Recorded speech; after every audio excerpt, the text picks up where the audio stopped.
fighter. Lightning and fire.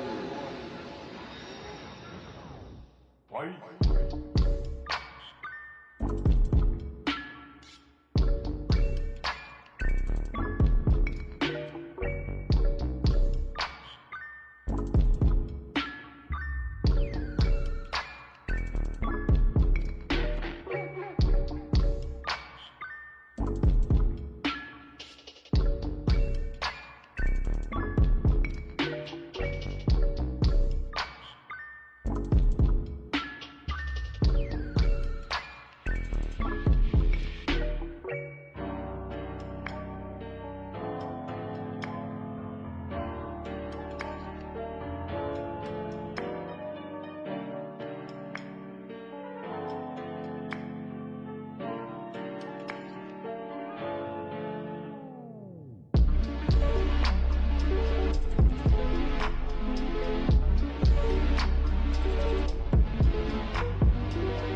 Knockout.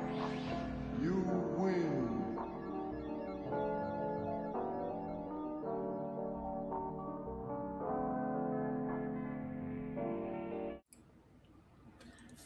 What's going on to all the gamers and gamers? This your boy Kano from the Gamer Section, and we're back with a brand new episode of the Gamer Section podcast.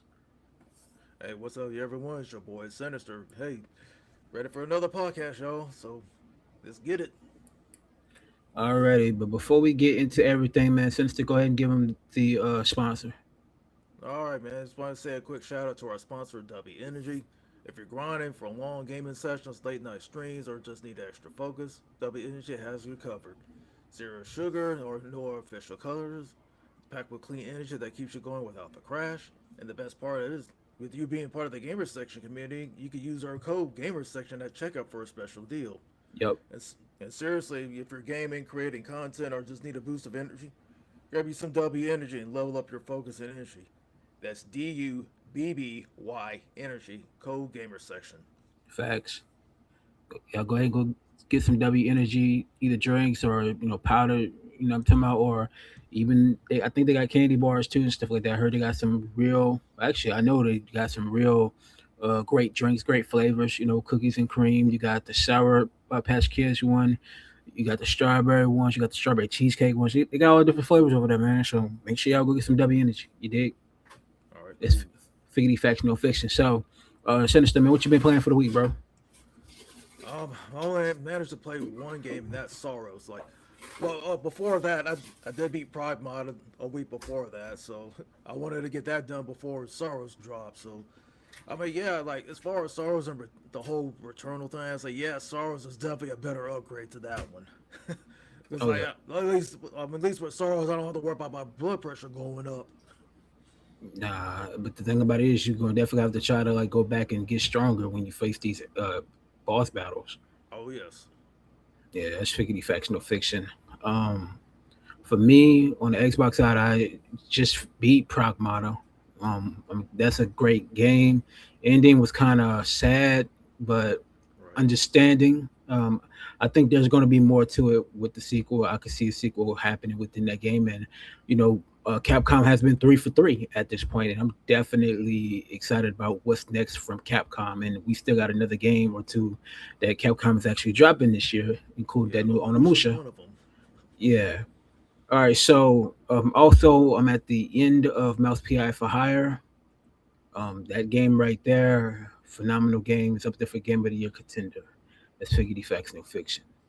I tried again on Samsung on the PC, but I'm gonna keep it all the way. Being with you, that game is still a buggy mess. It's still a buggy mess. It still needs a lot of work done on that game. You could definitely see the improvements, but it definitely still needs a lot of work.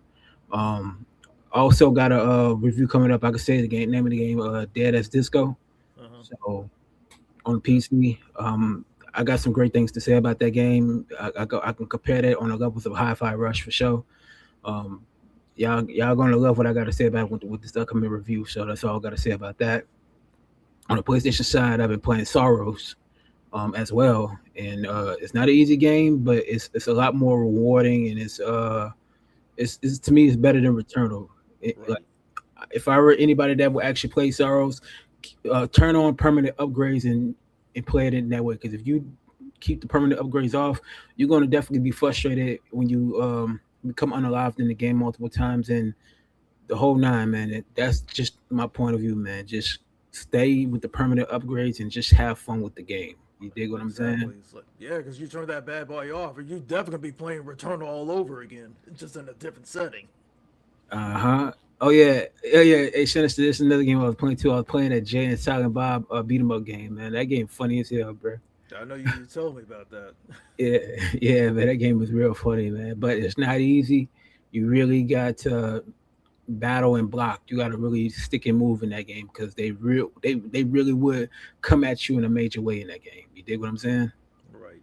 That's figurative facts, no fiction. But I played some other games, but I'm not gonna really say what it is because some of these games is review games and it's under NDA, so I can't say too much about the games that I played outside of that. You dig what I'm saying? Yeah, because I have some upcoming reviews myself. I got one on my own channel, but of course I'm not going to reveal that until probably to a later podcast. But let me stay tuned. But the other ones are going to be definitely on the gamer section side. So I mean, I can't reveal those yet. So I mean, y'all just got to stay tuned for the moment.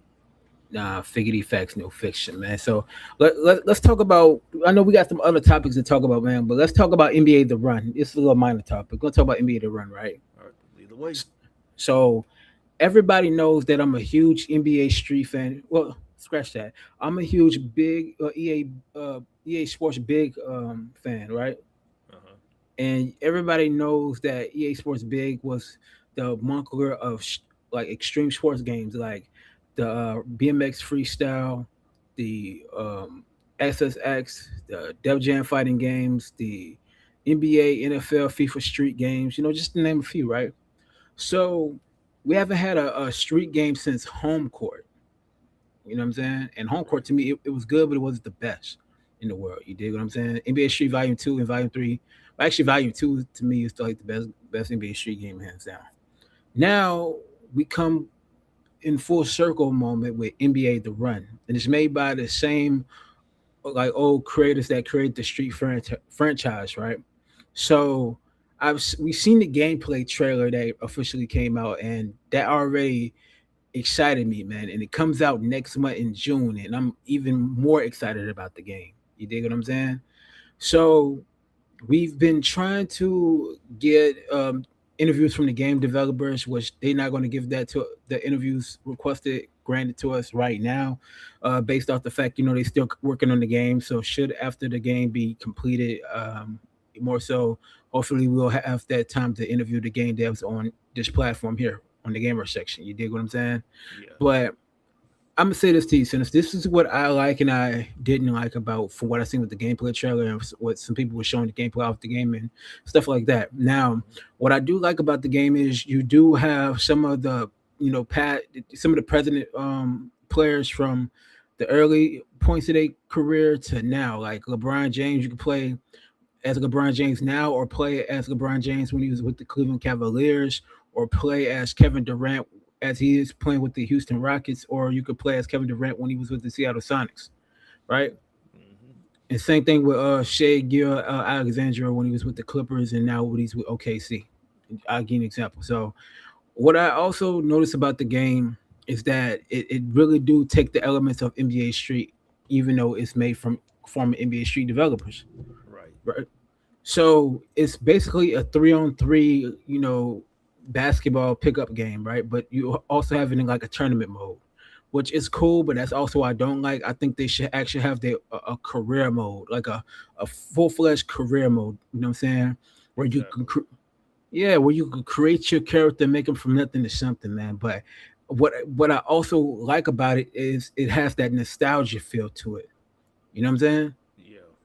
like looking at what I've seen with that gameplay, bro, it gives it a strong nostalgia feel to it. It makes you feel like a kid again playing games like that, man. Because I remember playing NBA Street Volume 2 on the OG Xbox and the PS2 back in the day. And the music is phenomenal, was phenomenal back then. The gameplay was phenomenal. Playing that stretch, you know what I'm saying? Dimes, Picky Littles, playing as the three versions of Michael Jordan, playing Yeah. even as Nelly and the Saint Lunatics. Come on, that brings back memories. Oh yeah. You, you dig? So them doing NBA to run, I feel good about it because it's a nostalgia moment. You dig what I'm saying? It's that fun factor from like back in the day that it'd be like, wow, man, that's that type of game that we need. In actuality, we need that type of game again. We need that again, and I'm glad that they're doing that. And I've seen a lot of other YouTubers, they was actually hating on the game, talking about, man, this game sucks or it's trash or whatever. Oh, boo And hoo. yeah, and to me, I feel like those are the same ones that don't understand nostalgia and they probably never even played NBA Street. Matter of fact, they pro- They don't respect it. exactly. And then not only that, those are the same ones that probably ain't started playing games until probably the Xbox One or PS4 days, or hell, probably even this generation alone. And you can't hate on a game that you don't understand about because you don't understand the nostalgia factor behind it, and you don't understand that the game is it's actually a phenomenal experience in a sense to people. And I put it to you like this here. I think the ones that are really like really saying the game is trash, those are the same ones that is spoiled by 2K so much. Cause I seen one person that was complaining that they want the camera angle to be like a 2K camera angle. I'm like, I was like, this that's not done by 2K. It's a different publisher, different developer. exactly, and they're basically just spoiled by playing 2K so much. That's figgity facts, no fiction. And there's no point in them crying a river about something that they know nothing about. And I think honestly, those are the ones that are complaining about it. Um, I think those are the ones that actually are trash behind the game. They're trash at playing that game. You dig what I'm saying? Yeah. And I'm gonna just keep it real. I'm excited about NBA The Run. I can't wait to play it. Hopefully, they'll give us an early review copy of the game, because I definitely want to play the game. I was waiting for them to send some beta codes to us to play it, but it ain't pan out to be right now. I know we should get beta code soon, but I can't wait to play NBA The Run. That's one of my highly anticipated games, man. You feel me? Right when they first announced it, like when it was the run got next. You feel me? I was already excited about it, and now they switched to NBA to run. I'm definitely excited. I can't not wait to play it. I see this game going to have a long future, a long of longevity within that. Man, I just can't wait to play it, man. I'm excited, man. But what about you, though, Sinister? All right. Well, just to go off, like, I mean, the way to say like some of those players that were hating on it because I mean, think about it, man. How you can sit there and disrespect this game? This, I mean, hasn't even dropped yet, and then like I mean, the way they like to disrespect the games before, like, hey, if it wasn't for NBA Street or those games like that, didn't pave the way, y'all wouldn't have some of these games today. But yeah, Yeah, because like y'all, like I mean, like you said, it's like they're beyond spoiled with 2K. It's like, I mean, come on, man, get out of your comfort zone, try something different. You know, like I mean, if you really want to, you know, like give this game a chance before you trash it. You know, it's like I don't know, but anyways, but I bet after seeing the trailer, but it's like, yeah, I'm definitely getting vibes like from the old school street games, especially like the goat of the three, which is my goat of the three is Volume Two. yeah. I mean, like those three versions, like especially '85 Jordan, like some of those other players, like man, just doing all these moves, like breaking ankles and stuff, and throwing alley oops, and everything. It's like, man, I had like bad fun, especially like me and my cousin, man, we had battles on that game. Um, and that's another thing. I want to throw another one in there. You know, like not many people played it. Or probably don't even it's not on the radar, and that's Street Hoops. I mean, that's Oh, what. Like, you talking about and one street hoops? yeah, Yeah, yeah, yeah. yeah. Because I mean, I played the heck out of that game too. Because I mean, you can go in there, create your player. You get like unlock other players like Little Romeo and just to name a few. I mean, if you have like the OG Xbox version, you have custom soundtracks to it. I mean, that just Mm-hmm. made it even better. But as far as like the NBA, the street games, like I mean, I like it. Like it's just arcade. He doesn't take it so serious. Like it's very fast paced. I Mm-hmm. mean, And like you said, like you got these developers who used to work over there, bringing their experience to that. Like they want to bring it back, like for the modern audience. It's just. I mean, after looking at it, I can't wait to try it myself. I was like, Yeah. man, that was so great. But there's another one I want to throw in the hat. NBA Ballers. Yeah, I was just thinking that too. I was just thinking that. I mean, yeah, because I had mad fun with that one also. I mean, just doing all those crazy moves, especially like if you get that juice up move and just you do that dunk and just tear down the rim and everything. It's just like game over. It's like I was like, man, it's like I was just seeing this like for the street hoops. They be, I mean, yeah, it's cool and all. You get to use like players from the past, like even like current players like from their past, like from their old teams, like Yeah. LeBron from like prime his prime version from the Cavaliers, Durant's prime version from the Sonics. I mean, that's cool and all, but yeah, I like that. Like you said, create your own players from the ground up, and just like work your way up. Like just have like that story mode, and they're like a career mode. Like I said, build yourself up and like face off with some of these like the current players and already be great. The place like class players like Jordan, Bird, Magic, Neek, Iverson, Yeah. Kobe. I mean, I can go on and on, but still, that'd be great. But I mean, yeah, I'm like you. It's like, I mean, if we ever can get a code of it, man, that'd be great. I mean, like, that'd be great to stream it on here because that Yeah. can bring some excitement, especially this coming around next month. I was like, shoot.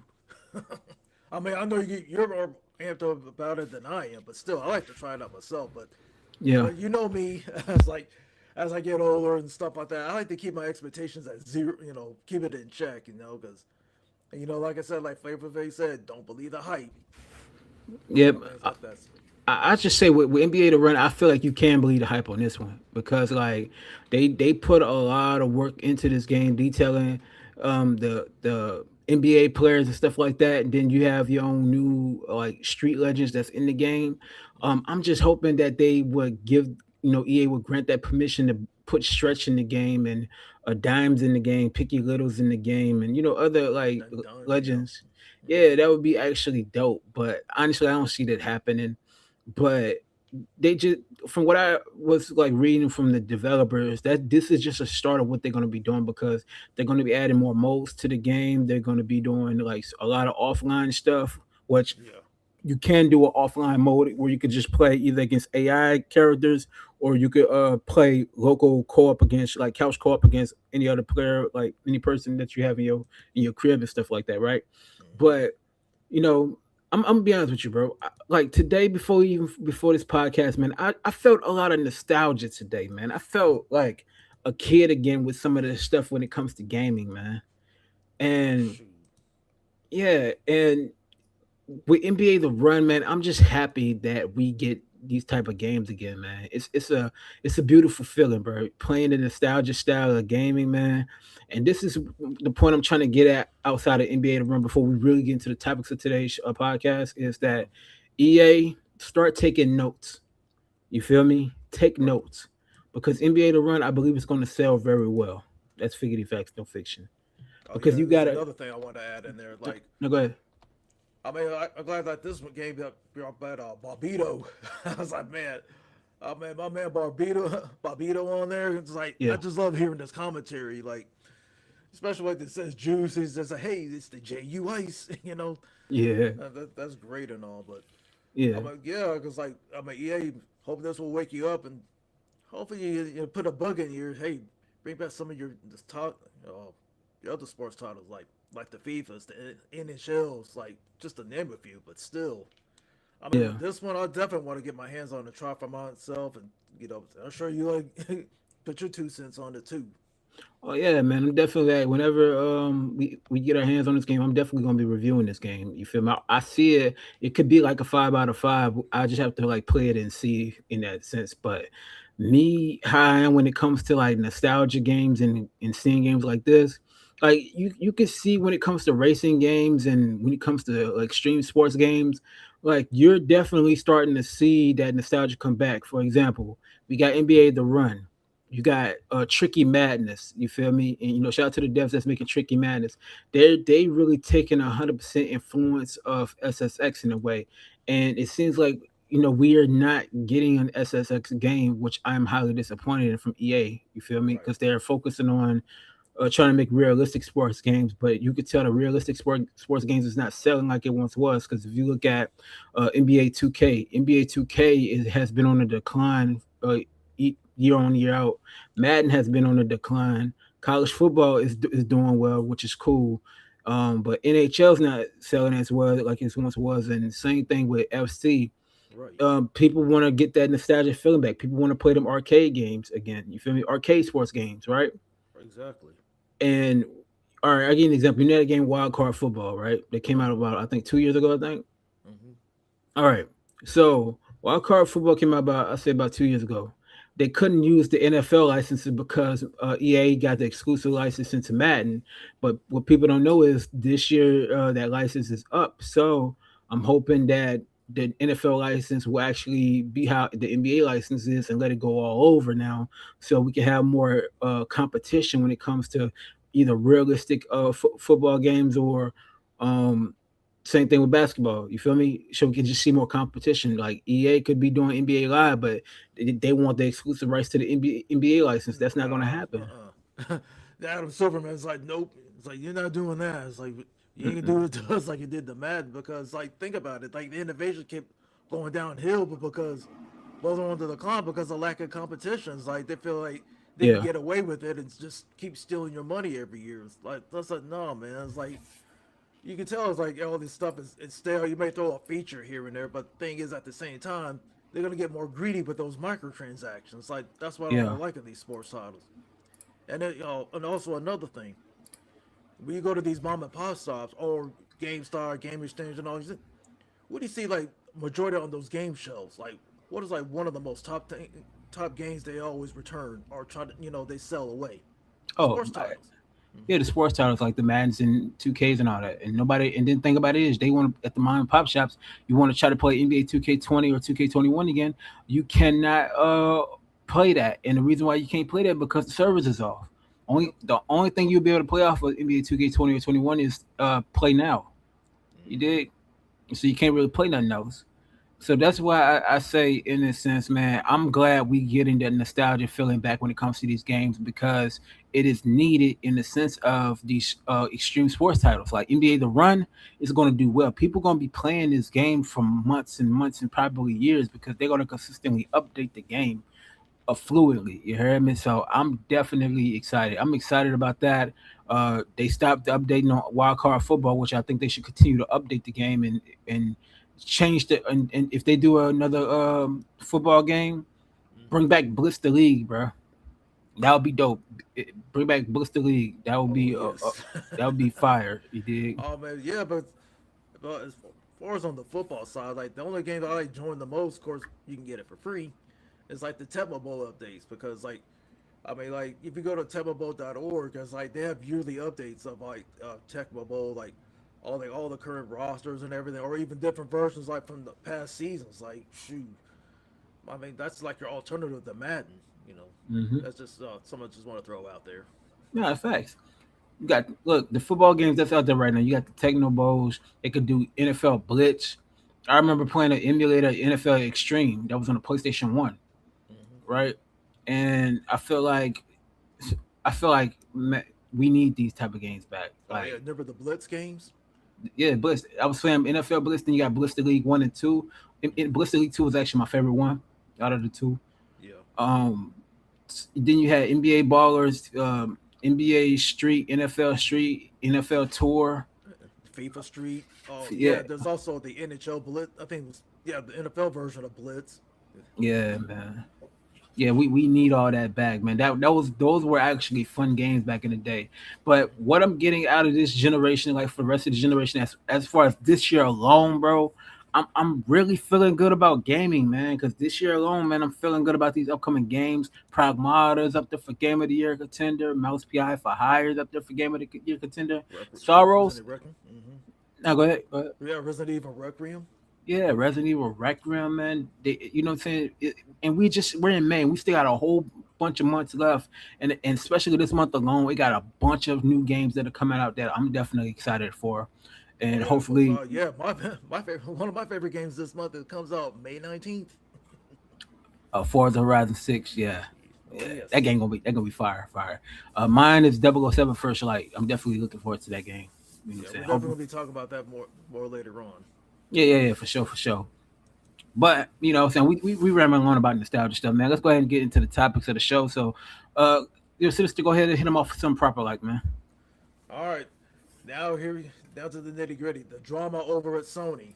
Yeah, That's this DRM situation. We talked about it a little bit at last time, so now there's a little bit more that's been revealed out there. So lately, ever since this whole DRM drama started, I mean, Sony they were taking L's left and right, and one of yeah, those L's that they took was in their star market.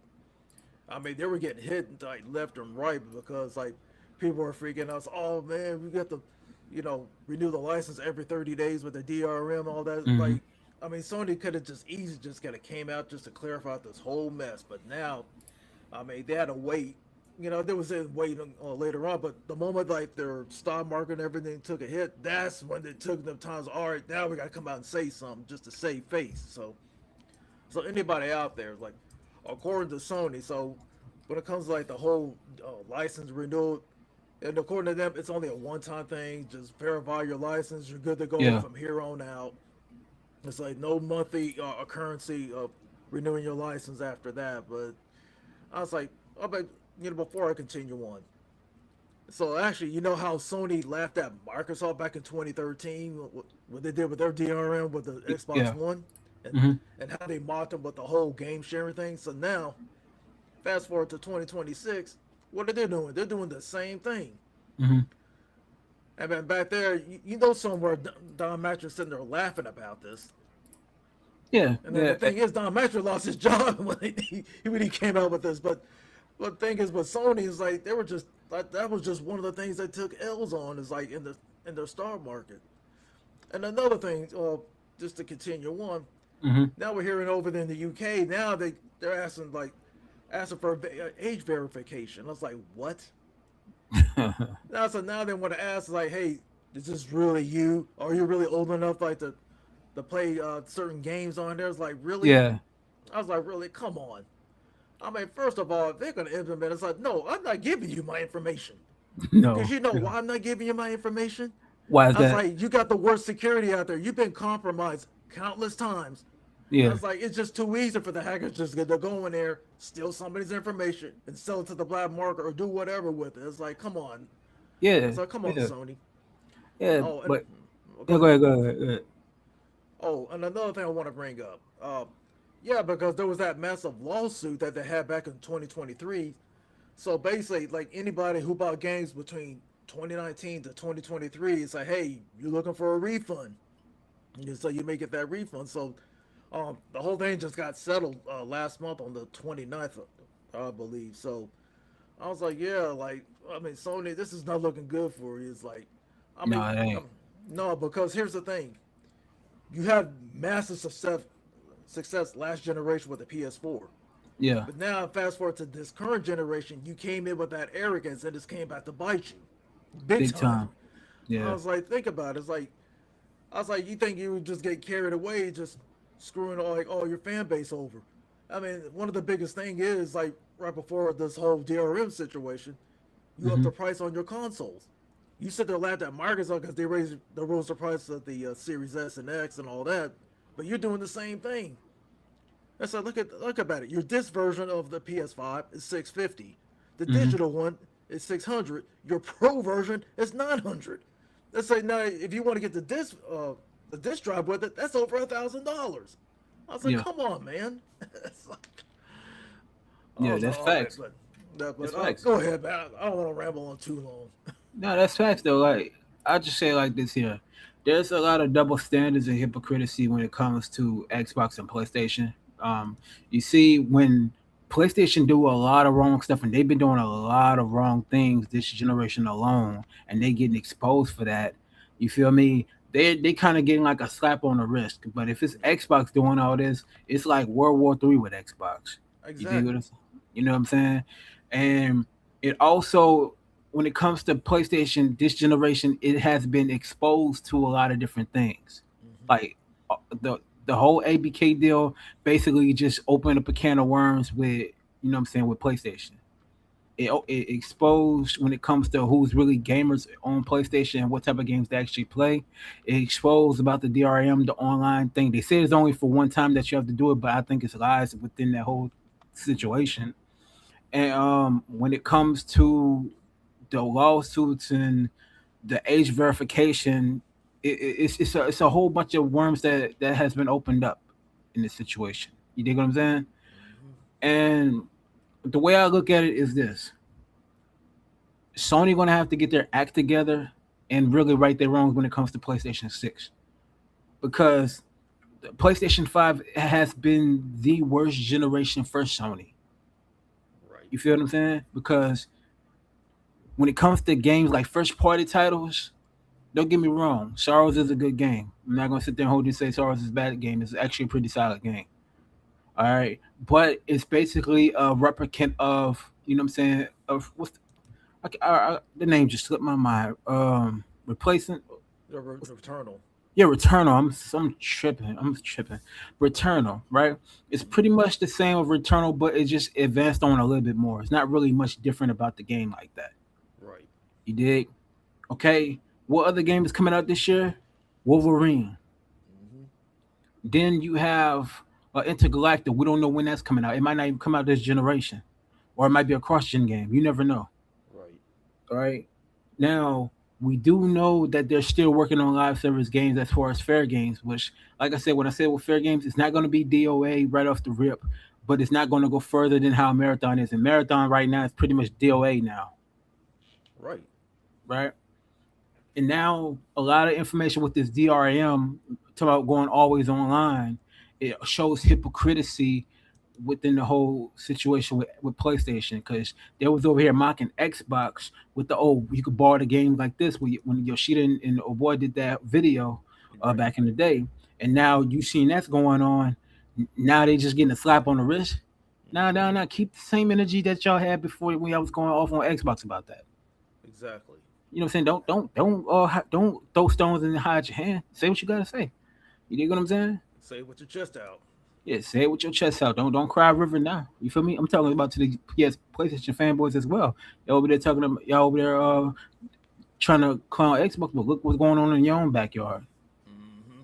You dig? Like look at how sparse the PlayStation is with their first party titles right now. This was all Jim Ryan's fault. You heard me? And it look like Herman Hoyst is not making it any better because No, I mean all I they think he got demoted like from his position.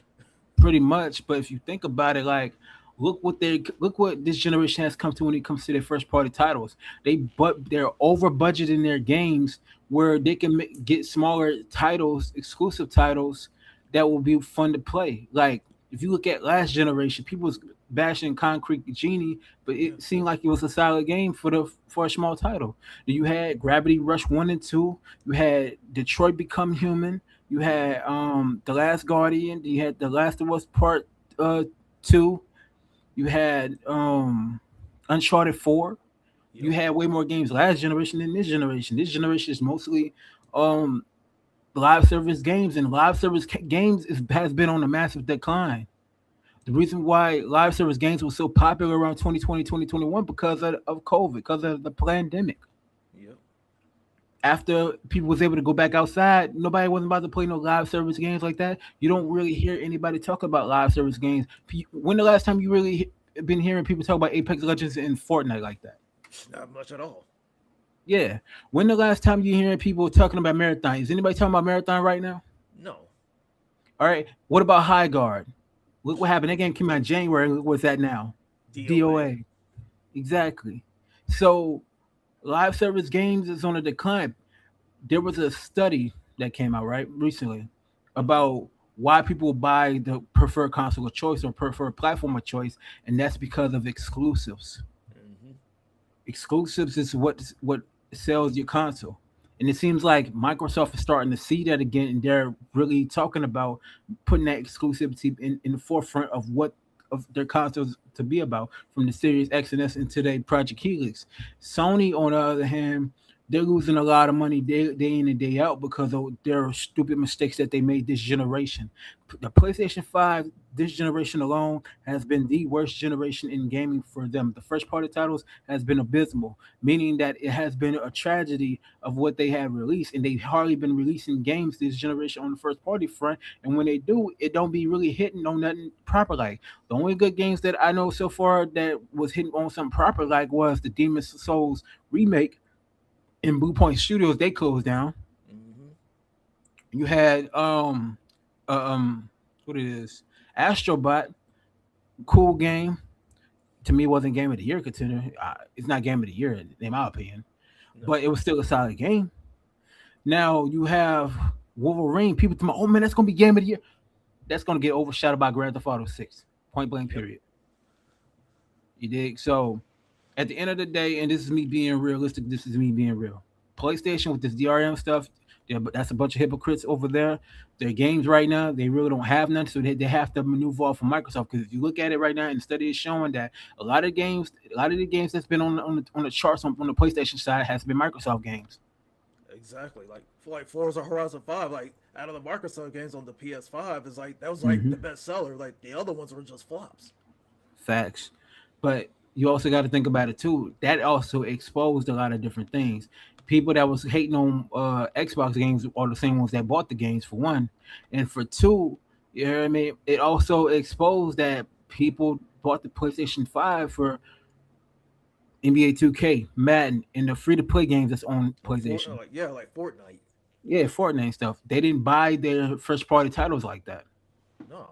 Like if you look at Sorrows, how much it sold? It sold like what, 2 million copies, if Right. I'm not mistaken. I'll double check. You feel what I'm saying? But what, like Sinister man, what you gotta say about it, man? What other things you gotta say about it? Yeah, it's just a hypocritical. It's like it just exposed you. Because like you guys wanted, you hate on Microsoft, but you really wanted to play their games the whole time. But Yeah. just yeah, but you didn't want to waste your money to buy an Xbox instead of just to play their exclusives and all that. But another thing I want to touch on, um, like their first party titles going over to the PC side. That's like because they did that just to get some more profit. But then, I mean, later, like sometime this year, they cut all that off. It's like, hey, we're not putting our first party titles on PC anymore. So now we're going to compete against them. It's like, I was like, really? You're not really doing so hot because you got to think about it. The first party titles were doing great on Steam, and I Yeah. bought some of them. Hmm. That's like, I mean, what does that tell you? I was like, it just shows like the whole drama that's going on with Sony behind the scenes. Like last week, recovered when Shea Rashida, like he got fired by Jim Ryan from his role, but not from Sony completely. He just got fired from that role, and Herman Hoyst took his place. And look what happened with Herman Hoyst. He went and just stunk up the place, and he got demoted from his position. It's like, What's crazy about that when it comes to Sean Layden and I forgot the other dude, Yoshida. yeah. They actually greenlit a lot more projects than Jim Ryan and them. Oh yeah, things were great under their tenure, but the moment they Hmm. left, it was like poof, just went downhill. Yeah, this you gotta. It's the upper management of Sony that it's at their fault, not just Jim Ryan. It's their fault because look at it like this: if Hmm. you'd have kept Yoshida and you'd have kept Sean Layden in the forefront, then I'll put it in perspective. PlayStation would be in a better position on their first party side. We Yep. would see better games.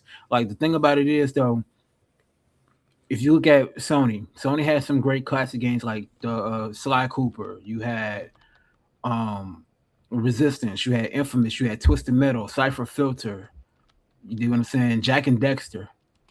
Right. But now you turn one studio into a superhero studio, and that's Insomniac Games, and they should be making Ratchet and Clank new IPs outside of superhero games. Right. You dig? And that's not a good look. You just want to make them into a superhero game. That's not a good look. Then you had Blue Point Games. They could have made an original IP. They could have made a remake game. They could have came up with a whole new IP. They could have created something that was worthwhile. But y'all going to shut that studio down. Right. All right, And look at the way the situation with Bungie. It's like, Bungie. mhm. Bungie, I call that the finesse studio, and the reason why I call that a finesse studio, and this is me being real about that studio, is okay. You help Microsoft out with Halo, right? They did a Yep. good job in that. So they end up leaving Microsoft, and then they end up going, with Activision. They finesse Activision out some money. I ain't gonna lie to you. Mhm.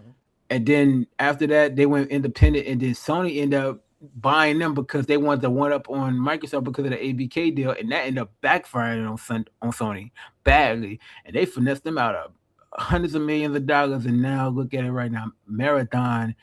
Like people play Marathon on Xbox, then PC, and Sony alone. You Uh-huh. dig what I'm saying? Right. And it Marathon exposed Sony that, and it shows that people don't really play multiplayer games like that unless it's free to play titles of 2K or Call of Duty or whatever. Mhm. But it just goes to show right now when it comes to like Sony, man, they just try to do everything they can to try to one up on Microsoft, but it failed miserably. And now you can see Microsoft now is trying to one up on Sony when it comes to the China Hero project. And now they're trying to do some stuff with China to make games go to Microsoft, which I see competition, which is a good thing. I feel like now, uh, what I'm saying, Sony can finish eating that humble pie and now go back into competing again. Exactly. It's like ever since Astra took over, it's like she started, turn things around.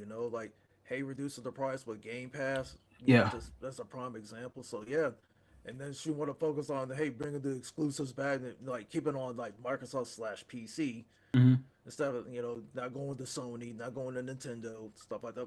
Speaking of Nintendo, they don't get a pass either because they wrote the Mm-mm. playbook on anti-consumerism. Sony Yeah. is just like saying they're just copying their homework, like like they can't like to look over and see what you got to see if they get the same answer. That's Sony. They're doing the same thing. Yeah. I mean, Sony always. I mean, I know like between the three, they always like to copy each other, but the biggest copycat is Sony. Out of the three, Sony's the biggest copycat. Yeah. Sony I give stay you a copying. problem. Hmm. No, I'm not about to cut you off, but Sony stay copying off of Nintendo and Microsoft. Like when it Right. comes to Microsoft, they was the one that introduced the achievement system with the 360, and they copied with a trophy list. You feel Right. me? And when it comes to Nintendo, they copy pretty much everything from Nintendo. That's obvious. Yeah, like the motion controls. Like then they came up with that eye toy and all that. Yeah. And look what happened with the eye toy. It failed. Yeah. Because when it comes to the handhelds, Nintendo dominated that market. They came out with the PSP. It failed. The Hmm. Vita. It failed. Hmm. But all in all, though, man, like even though we bashing Sony and ripping Sony to shreds right now with this DRM and all that stuff, I'm just going to say it like this: you still got to give credit what credit's due with Sony. They still sold a lot of consoles, but it Right. still don't change the fact though that in order for you to sell consoles, you still need to have exclusives. And right now, PlayStation, I'm gonna have to say PlayStation ain't got no games as far as exclusives is concerned. Right. Um, when it comes to Microsoft and Nintendo, they got the games. They got the games, but Microsoft, they trying to do a lot of things to turn themselves around, which I believe they're gonna definitely do that. Nintendo, they just to me, they're good where they at, but they're not great where they at because I'll just say it like this here. We don't know what other games are coming out from Nintendo this year alone. There's a lot of rumors of Legend of Zelda Ocarina of Time remake coming out, a new Star Fox remake or something like that coming out this year. You're right. So I just want to see what Nintendo is going to be doing. I still got to get a Nintendo Switch 2, which I'm gonna get that down the road. But right now, it just don't it ain't worth it for me to buy a Nintendo Switch 2 right now. No. You know what I'm saying? So that's just my honest opinion. But speaking of Microsoft, let's talk about Forza Horizon 6, which they actually revealed some multiplayer game modes and content. Um, Go ahead and explain what are these modes and stuff like that that they put in play for Forza Horizon 6. Awesome, man. Because I mean, usually when it comes to that, they usually have the usual drifting racing. Mm-hmm. Uh, you have like your dirt racing, like they did with their past games. So that, I think they kind of figured it's like, hey, this kind of up it up a little bit more, because like because usually you like to drive around, get to your home. Hey, you got a home right there. Then you have like some of these mission things, like just to diversify like the gameplay and everything on there. So I think this time I think there's something different with the story. I think it's something like unique like from the ground up, Mm-hmm. which is cool and all. But as far as that goes, like yeah, I'm definitely I'm amped just to see it. And usually I don't get excited for games like that, but this being Forza Horizon because I love the Horizon series. I mean, I have all of them except for the Fast and the Furious one, Hmm. which is delisted. But this one, oh yeah, I'll definitely be on the day one. It's like because definitely this is the game I'll be reviewing on. But I mean, I'm just glad that it's like it's in Japan. Driving your car around, seeing like the different scenery, like from the city to the countryside. Hmm. Especially like well with the drifting, I'm sure drifting is going to be like definitely one of the bigger mechanics that will be on there because hey, that's what they're the OGs at it, you know. Yeah, for sure. I mean, yeah. Also like when you do like different game modes and stuff like that, you have that XP thing that that builds up after after you cross the finish line, but you know, yeah, you get different prizes like different vehicles or points. Like the whole 9 yards. Like it means just with a series like that, there's like so much to do. It's like I mean, this is just the beginning of what Playground Games is gonna have for us out there. Like seeing like the kind of vehicles you're gonna have, different modes out there you can try. Just to name some out there. But I mean, just still like I'm just seeing that. It's like I definitely I'm amped for it, and I Yeah. rarely get amped for it, like I said earlier. But um, as far as like the vehicles go, I mean, of course, like the imports. A lot of times you see imports like the Skylines. Just to name a few. Versus the muscle cars, because because I figured, hey, like with the Fast and Furious movies, like that's like one of the biggest things, like the collab with it. But seeing this, kind of brings up the Tokyo Drift. Like even though that movie's, yeah, it wasn't my cup of tea, but it has its moments in there. But anyhow, but this being it, it's like you may get some vibes off of it. Just don't expect like the actors or anything just to pop up in this game. It's like it just be Yeah. his own thing. So um, yeah, not to ramble on. What are your thoughts, Kano? Um, I'm more of a single player type of guy. Everybody knows that. I don't mind playing some of the multiplayer aspects of Forza Horizon 6, but I'm just more focusing on the single player aspects of it because I want to play in some of these tournaments that's actually in the game, see how the drifting abilities is in the game and stuff like that. You know what I'm saying? But it's cool that these multiplayer modes is substantial for the people that like the multiplayer side of Forza Horizon 6. I know that's right up Sinister and Miss K's alley. Shout out to Miss Mm-hmm. K. Yep. Um, Oh, Mega too. yeah, shout out to K Mega too. You feel me? Mr. K Mega 45, Mr. Doing It Live. hmm Yeah, oh yeah, side note, K Mega, yeah, he's not here on the show today, but he will be back next week. So y'all definitely stay tuned. So Right. yeah. But back to Forza Horizon 6, man. Forza Horizon 6. I'm glad it's taking place in Tokyo, Japan. I'm glad we're seeing the skyline of Tokyo. Matter of fact, that's one of my pet. That's one of the things I want to actually do. I want to visit Tokyo, Japan one day Me in the too. future. You know what I'm saying? But yeah, but I like to see the skylines of Tokyo. I want to see how the streets is. I want to see how the gameplay mechanics is on Forza. Hopefully, it's not like it have any stuck driving mechanics because with the racing games that we've been playing as of late, like Right. unfortunately, Ren Sport and Project Motor Racing, man, the driving mechanics on those games is terrible. Right. I think that's another thing they wanted, not to cut you off. I Hmm. think that was another thing they wanted to make up for because even though the motorsports that's turn 10, that's Yeah, their baby. Playground handles this one. This was like more Arcadia. I think. yeah. Why I forgot to mention earlier is like there's some couple new modes on there. I think one of them is called Spec Race, and the other one is I'm mispronouncing it. This Toge Showdown. If I'm Hmm. saying that wrong, please correct me. But that's one of the new modes on there. So that's cool that they're throwing something new in the hat. Yeah. That's outside of the standard stuff that they had in their past games. But I mean, yeah, because you get the race on the road, on the streets, the dirt. I mean, the whole 9 yards. But I mean, I definitely want to see this showdown one. Oh yeah, me Definitely. too. Me too. I want to actually see what everything is hitting for this whole game. So out of the whole game, I want to see how Mm-hmm. it's coming. It's coming out next week on the 19th. But Oh, there's a couple other games that I know you're excited for though, Sinister. There's a yeah. couple other games. That Lego Batman Return of the Dark Knight game Yep. and Devil Go 7 First Light. Yep. Those are my top three. Uh huh. But they do have a lot of other games coming out this month of May because May is usually one of the stacked months of the year as far as gaming. Then June it becomes bare bones and anything, it becomes dry. That's where you hit the backlog.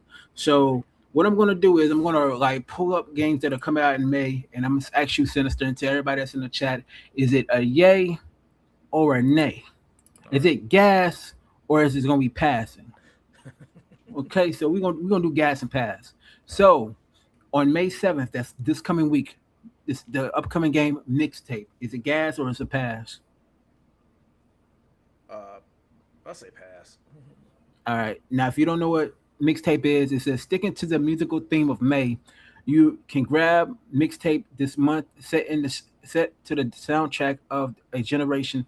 Mixtape follows three friends as they embark on one final adventure, explore a mixtape of memories and experience the greatest hits of the teenage experience. It kind of reminds me of Life is Strange in a way. Right. So I said this is gas. It's gas. I play it. Um, Death as Disco, which is actually it's kind of like Hi-Fi Rush, but Oh, beat 'em up sense. that's definitely gas. It's gas, gas, and the review will be out on the early access review will be out on May 5th. So y'all definitely stay tuned for that. I'm reviewing it. So all right, you got Ab.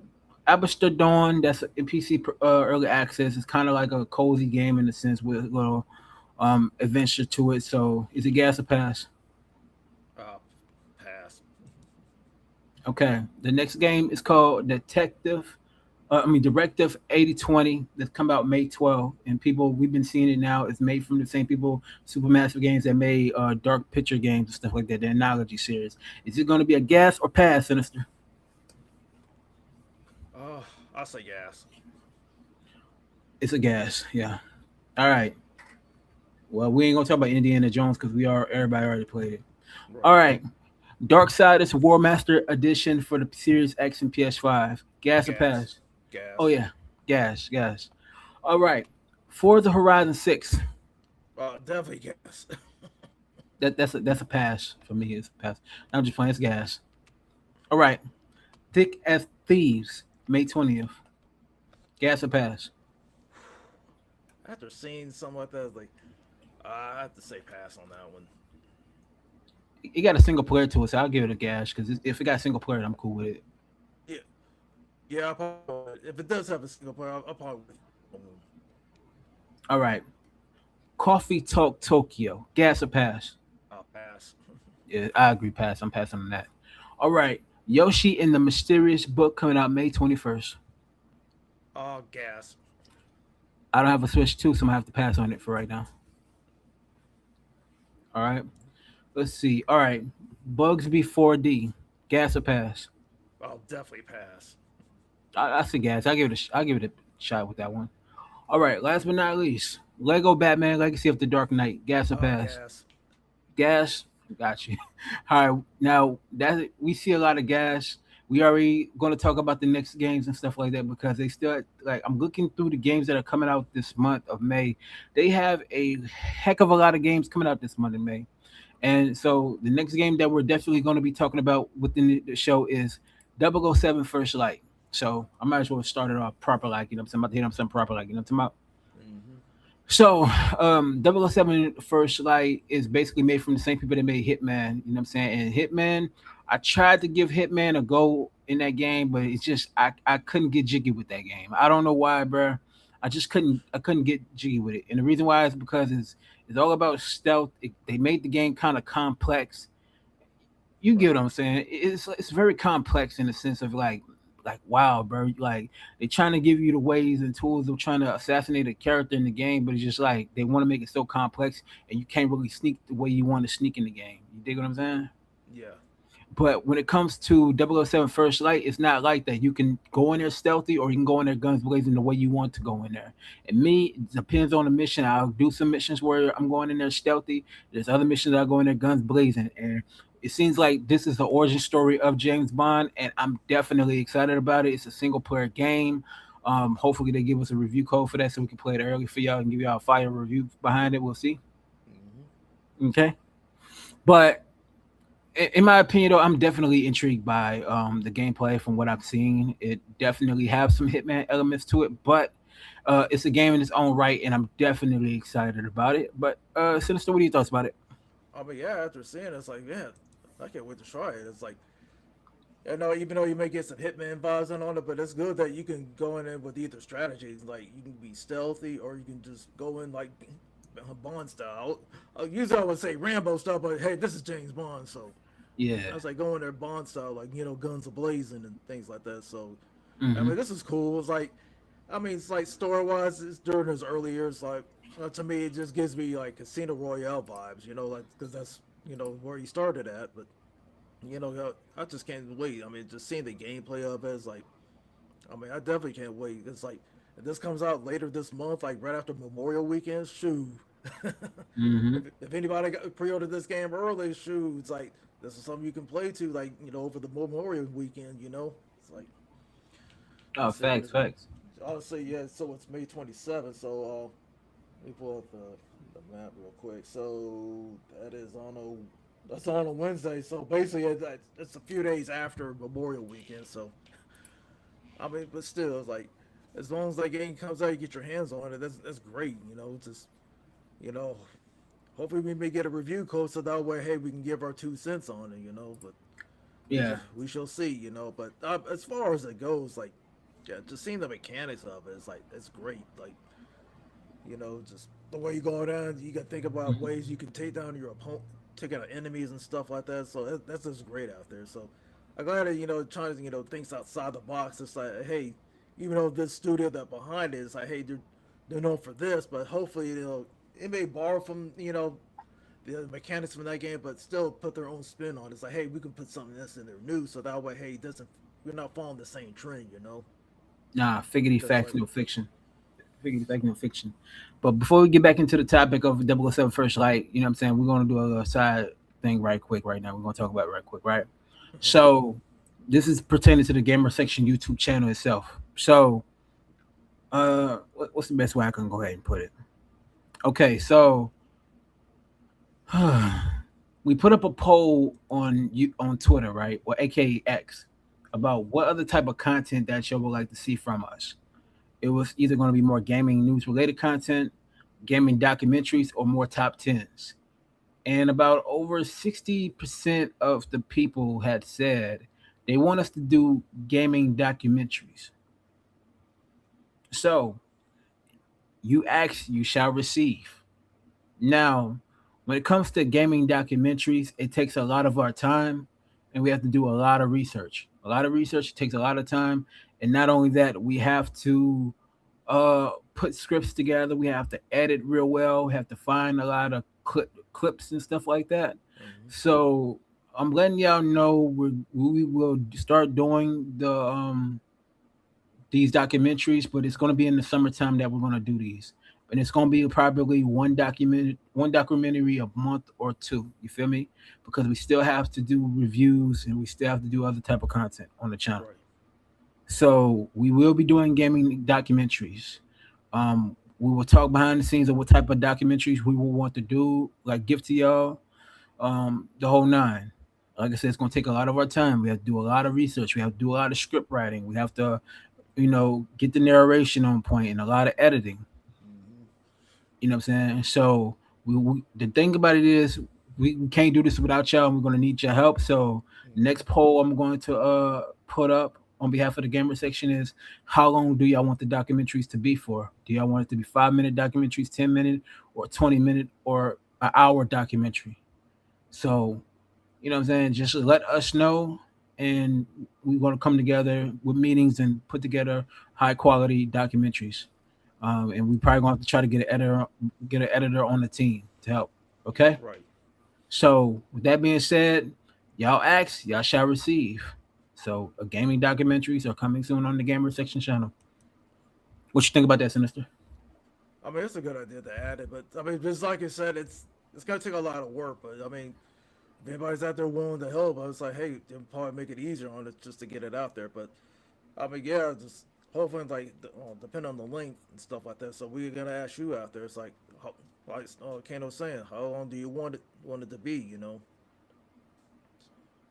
Because like I said, Yeah. it's like yeah, Mhm. but when it comes to, like depending on the subject matter, it's like depending on what it is, like getting some of the footage and stuff, it's that's not gonna be easy. So, but No, but we try to get it done. But like I said, you know, we're not just sit there trying to make promises that we can't keep. But exactly. so, But we're gonna try to get our first documentary out sometime in the summertime. Don't have a particular date, but we will have a gaming documentary for y'all.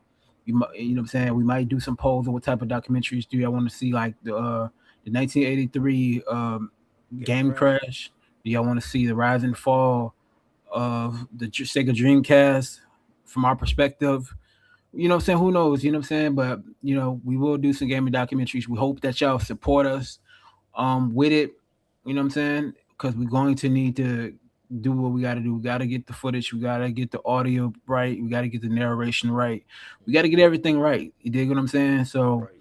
like I said, there's gonna be some behind the scenes meetings and stuff like that, and we're gonna definitely talk about some things. So y'all definitely stay tuned for that. So we'll let y'all know, give y'all updates and stuff like that on the social media. So y'all definitely stay tuned for that. And we're gonna put up a poll. We're gonna put up a poll after this podcast, matter of fact. So of what of the length of time of the documentaries that y'all want to see. So and that's not all. That's not the only content we're gonna have too. We're gonna be putting some other contents up too. We're gonna get gaming news out there soon for y'all too.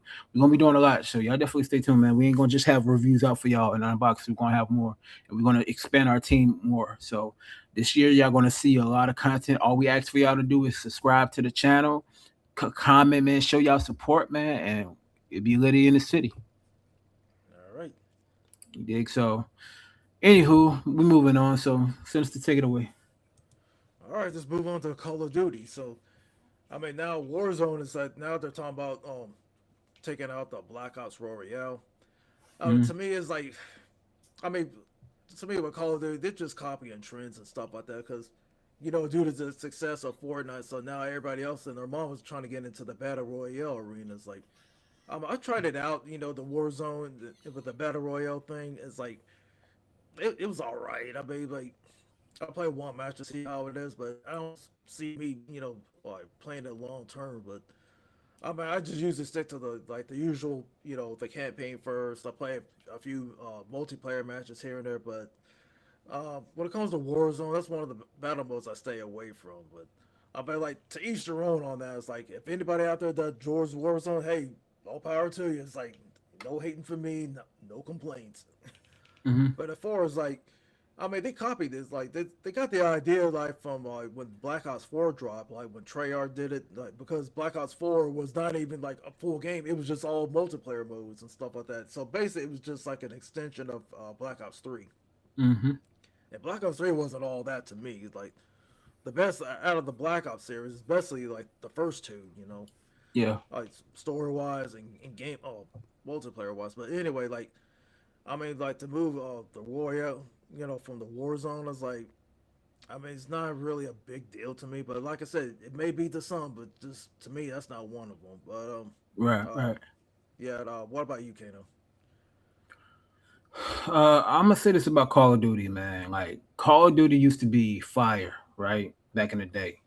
To Right. me, the best Call of Duty is the old school battle, Modern Warfare 2, not the newest one, but the old Modern Warfare 2 Hmm. and the old Black Ops 1 and 2. All right. Call of Duty has been more of a shell of its former self in a sense because Black Ops 7 was terrible. I couldn't even get through the main campaign because I didn't like it. It was that bad. Right. You dig? I don't know how far did you get in the campaign of Black Ops 7? I I never had a chance to play it. I played the multiplayer side of it. I mean, it was okay. It's like it wasn't, it was nothing like great about it. Honestly, bro, you didn't miss nothing about the campaign, man. I couldn't even get through a few of the missions, man, because it was so dull and boring, man. It was just like the boss battle was just abysmal, man. It was terrible. You did, but Call of Duty Warzone, losing this Black Ops, the royal part of it. I'm like, cool. Um, I'm not holding my breath on the Call of Duty side because I feel like right now it's terrible. I'm glad Battlefield 6 is out and it's giving the competition. Right. I'm hoping that Battlefield will stay in the long haul to give it some competition. They say they're trying to do like Call of Duty and create annually releases. So I think it'll give it competition to make each other better. It's like iron sharpens iron, make it better. Um, Exactly. Yeah, but when it comes to the Royale side, man, it needs to just go away anyway because the Royale Battle Royale games is dying just like the live service games. It's dying out. Nobody really checking for these Battle Royale games. Nobody's really checking for these live service games because we're at a point right now. We're not in a pandemic right now, but I still believe there's gonna be another pandemic in the future. You never know how everything's gonna go. How this Right. world is, you never know how it's gonna go. But when it comes to the elements of everything else, or what I'm saying to you right now, this is figgity facts, no fiction. You know what I'm saying? Is Call of Duty needs to really go back to the drawing board Right. and it needs to like right its wrong and create something phenomenal when it comes to Call of Duty. Because this battle royale thing, this live service things that they're doing, it's Right. not a good look for Call of Duty right now. It's not a good No. look. They need to create a like open up a studio, create their own separate team just for strictly for Warzone and Hmm. the battle royale mode. Strictly for that.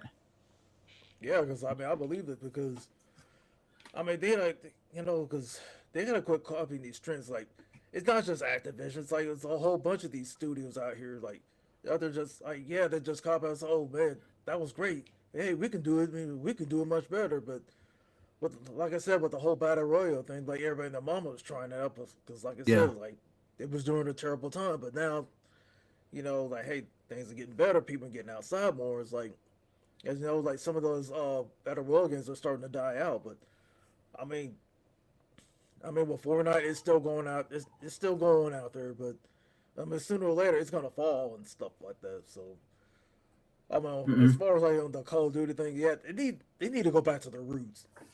And the roots that got them there, like the early years, like from the earlier like the Call of Duty twos, the original Modern Warfare twos, like go back to there. Mm-hmm. And like I said, like you mentioned, like do another studio that can focus on that part only, and let what's it, Infinity Ward and Treyarch, let them focus on the like the campaigns and stuff like that. Like, Mm-hmm. but as far as like the Black Ops 7 campaign, yeah, it's like I'm glad I didn't try. It's like you know what that being forced with the co-op thing that was just the dumbest idea they ever came up with.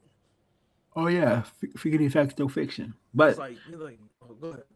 it's all about money. It was just like they're doing the battle royale stuff. That's for cash grab purposes, and it seems like it's backfiring because, like I said, man, live service games are on life support.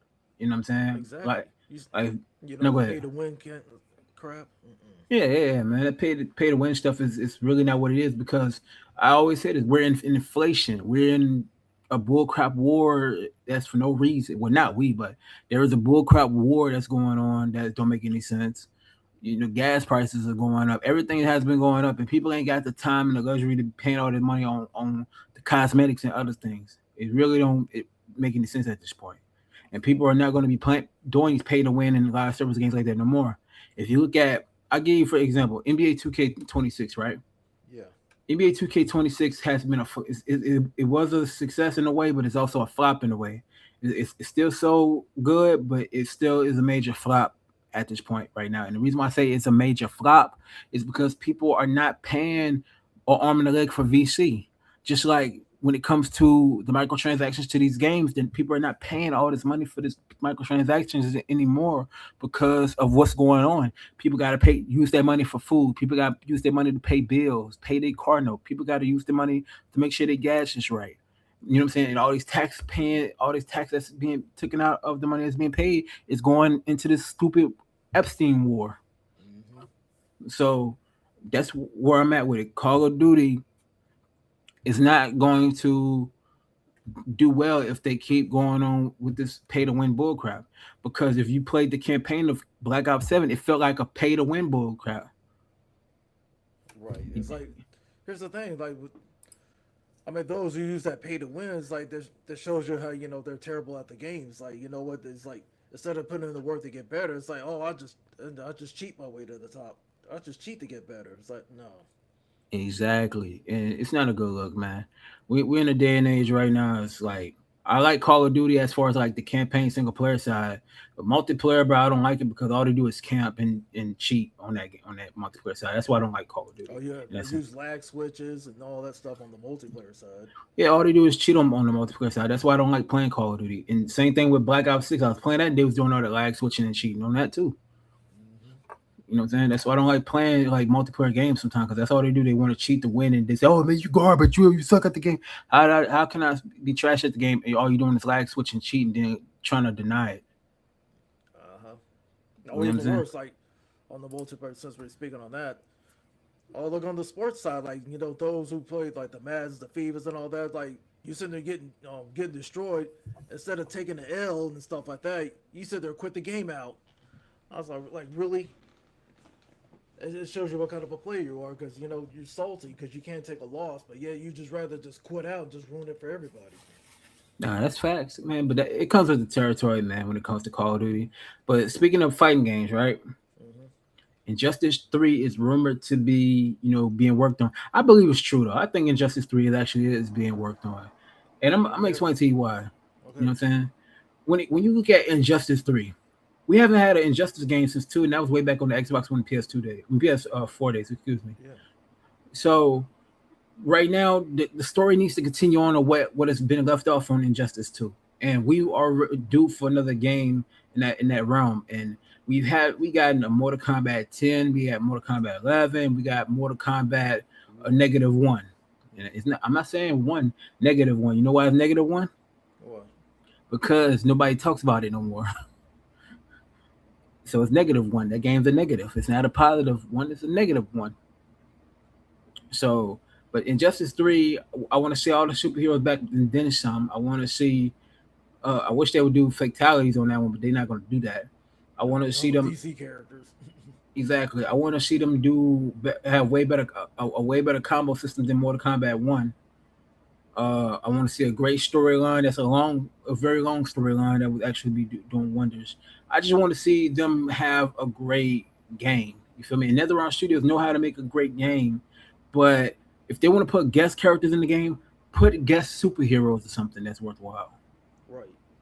If you could get Mortal Kombat 1, what really drove it to be into the negative light is putting all these unnecessary guest characters that don't need to be in the game. You know what I'm saying? They could have made Jax playable. They could have put Fuji more playable. They could have took some characters from Mortal Kombat 10 and made them like Mortal Kombat 9 and make it more character like Scar. Well, we know Scarlet was in the game, but you know what I'm saying? Some other characters. You feel me? Like Chameleon. Hmm. You did. So, what are your thoughts about Injustice 3, and what would you like to see from Injustice 3? Oh yeah, it's like, I mean, I enjoy like the first two games. Like, I mean, yeah, I understand the Mortal Kombat because it's done by NetherRealm Studios, but yeah, with this one, I definitely want to see how the story mode is going to continue on from from the events of the last games. Like, and Mm-hmm. also like bringing some new heroes slash villains that you can use. Definitely like some new finishers and stuff like that. That'd also be great. Um, yeah, and like some of the reports I read behind the scenes, like they're trying to get James Gunn to be involved behind the scenes and stuff like that. Like Yeah, along with Ed Boon help work on the game. So I yeah, mean that'd be great and everything. So see how everything goes, especially like all the heroes and the heroes slash villains that they're gonna be in like for the main roster and all that. yeah. I mean yeah, because like uh, yeah, it's like see how the story out. Especially how that one mechanic like you did that one super move, you throw him in this one room and all that. I mean that was like my favorite part of the first one. Mm-hmm. Like you do a super move, you knock him through a room, and then like the next thing in another room's like some villain will come out of nowhere and attack him. And after that, you see the hero like whoever took in all the damage goes to the other side and just bam, like see like all the destructive environments like that. That was also cool. What I like about it, but I mean, as long as it's under thing, yes, of course, I know it's gonna have the same combo system as Mortal Kombat. That's gonna be in there, but hopefully, like the way it plays and stuff, it differentiates itself like from the Mortal Kombat universe and stuff Yeah, like that. But that with the control scheme and all that, so yeah. I mean that was great and all, but yeah, like as far as like the past Mortal Kombat games, yeah, like I enjoyed 9, 10, and 11. Mortal Kombat 1 is like, I mean, I enjoyed the story mode, but after that, it's like, okay, yeah, now you're just going to overdrive, just throwing guest characters just to get more money out of you. It's like, like really. I mean, that's why Mortal Kombat One just faded to black because all the negativity about it. So Yeah, but the thing about it is, though, muffler, because yeah, but the thing about it is, when it comes to Mortal Kombat One, it was just the guest characters. If they were gonna put guest characters in the game, keep it in the Mortal Kombat realm right, instead of getting like Scream. You know what I'm saying? And getting the other superhero characters that was unnecessary in the game. If you want to have or the like superhero, like Omni Man. You got Conan the yeah, Barbarian. yeah, those characters was not needed, man. If you was gonna get some other characters, man, go get the characters that was on Mortal Kombat Armageddon or Mortal Kombat Trilogy. Or, you feel me? Right. Like get those characters, man, not the characters outside of that, man. That's what made the game so bad in that sense. You feel me? They did that on Mortal Kombat 11, Mortal Kombat 11, Uh huh. and actually take it back to Mortal Kombat 9 because they brought Freddy Krueger into the game. Right, and don't forget Kratos on the PlayStation side. Yeah, that was just unnecessary. It wasn't needed. You dig what I'm saying? I And mean, like Mortal Kombat Universe. I mean, yeah, for Kratos, I can see that in there, but like I said, like that's only on the PlayStation side. That's like because he's only exclusive to that system. But I yeah, mean, Freddy, you can play him anywhere. It's like he kind of fits in that universe too, But to a as long as you degree. get characters that can really fit into that, that Mortal Kombat realm, like the whole dream, like the supernatural stuff like that. But now you're throwing all this whole sci-fi stuff. But fast forward to Mortal Kombat One. Okay, Omni Man, like you just threw him in there because he's popular because Hmm. of the TV series. Peacemaker's Yeah, the same thing. It's like Peacemaker's like he really doesn't really fit Mortal Kombat like that. none of them do. No, like None of them do. you got Yeah, and Conan. I mean Conan, he's way behind, way out of his class on that one. It's like, come on. nah, like Oni Man and Peacemaker, they would do better playing on Injustice 3 than on Right. Mortal Kombat 1. I just figured the effects, no fiction. But Injustice 3, I'm intrigued. I just want to see if they're going to put out a trailer this year. Um, I'm gonna be honest with you, man. We about to switch to the next topic though, but man, I don't know about you, bro. It's very exciting to be a gamer this year, bro. Because like it's a lot of new upcoming games coming out this year, and we're just a little bit over a month away from these showcases, man. And this is the month that we have a lot of leaks coming out. There's a lot of leaks that's gonna be coming out, man, leading into these showcases. I know it's hard to stay tight lipped with the way the technology works because someone's gonna, someone with loose lips is gonna talk. Facts. And it's already. I bet you this week we're gonna start seeing a lot of leaks coming out this week. I guarantee you. We're gonna be talking about it on next week's podcast if that is true. But there's gonna be some leaks. But anywho, man, Star Wars Galactic Racer release date and collector's edition officially revealed. So Sinister, talk to us about that. All right, so the game comes out October 6th, and this is done by a few studios. Like, the studio came out in 2023. Hmm. With me being a racing fan, and of course, like watching like some of the racing scenes, like from the movies, like the Phantom Menace being one of Hmm. them, because it had its own arcade game. But I've been seeing this one. I think it's just like I think it probably goes back in that style, but I think it has its own thing, so which is really cool because Hmm. oh man, just I mean I just like seeing racing games like this, like especially from the Star Wars universe. But you get all these different vehicles, like the way they just race around and just destruction and everything. Just that way you can take out your opponents because I mean, man, it's so great and everything. So Yeah. um, yeah, because you get like different versions that comes out. Like if you pre-order it, I was I'm thinking it's like if you probably I think whatever the highest one is like I think this is like the $100 one. It's like which is I'm not a fan of like some of the pricing points because the way we're in inflation and stuff in there. But anywho, I mean it's cool like they throw something in there like I mean, if the goodies are worth that is worth it. I can see that, but however, like I think the highest one, the collector's edition, it's $160. It's like Yeah, that's too yeah, much, man. That's too much. no, no. I was like, you better throw some. I mean, you better throw a whole lot of stuff in there just to pay that price. But Yeah, man, that's too much, bro. look at the deluxe edition. It's $80 in our money, but it's like for euros it's like 65, and I think the pounds is basically $80 for them. Man, Of that's course, beyond me, man. That's wild, bro. right? Because I mean, in order for me to pay that kind of price, you better throw in a whole lot of stuff in it that's gonna be worth that. But no, but for me, realistic, no, I probably just stick to the standard. But Yeah. out of the but for the deluxe and the collector's editions, like if any of them are what should I say early access, I see a lot of people probably go for those editions, stuff Hmm. like that. But if it doesn't have one, it's just it's gonna be released the same day. It's like no, I better off just buying the standard edition and just take it from there. It's like, but don't get me wrong. I was like, I like to try it out just to get my own 2 cents out and say how it plays. But being a racing scene, because lately it's like, oh, before I continue on, like the past few racing games I reviewed, weren't all that great, but of course, but upcoming Forza, like I said, I'm gonna keep my expectations, even though I'm excited for it, but like I said, I'm not gonna go in there, with the hype. But Hmm. now, like fast forward to this one, I'm gonna see how this one plays. Like I said, just give my 2 cents on this, like see how it plays. But however, but anybody, I mean, you definitely got to be careful about how you spend your money, because, well, like Kana said, like we mentioned about how the inflation is, like, I mean, but however, like spend your money the way you want it, but just be smart about it. I mean, don't think about just waste your money like just for the best edition out there. So I'm getting all this cool thing, and the game turns out to be terrible. Like, you gotta be smart with your money there. But what do you think, Kano?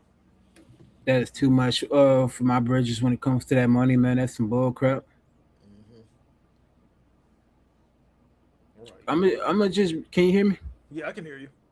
I'm gonna just be extremely real about when it comes to the money situation. When it comes to this game, Star Wars, this new Star Wars racing game, right?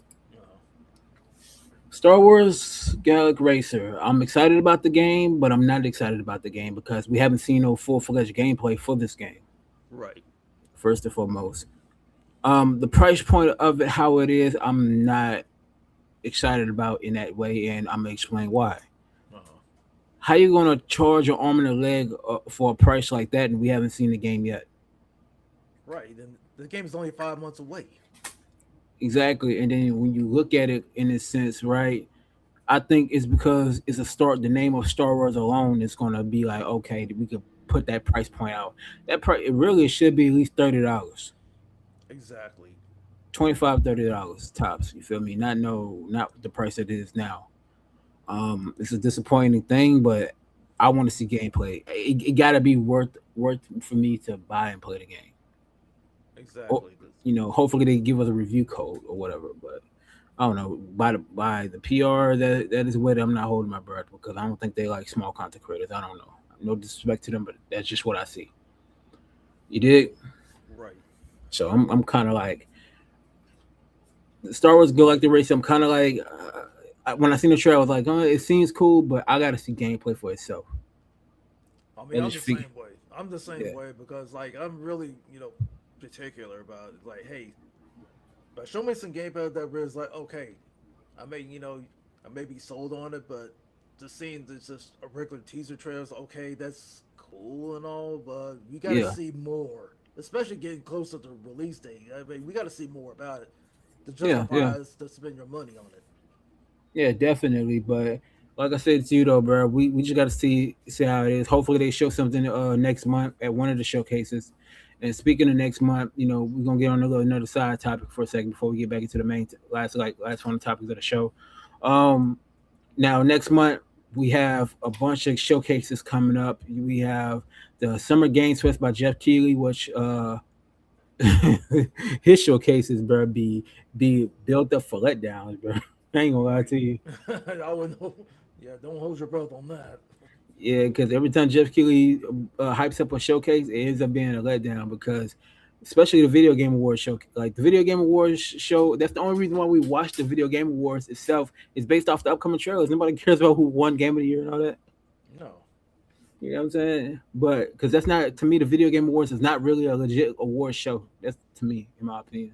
It's just about upcoming games. Which I personally think it should be a separately the video game stuff. You feel me? All Right. right, now when it comes to that Summer Game Fest, I want to see what games they're going to show, but I'm not holding my breath on them. Um, the Xbox game showcase, I definitely want to see because I definitely want to see Gears of War E Day. I want to see finally see gameplay for that Uh-huh. and a release date.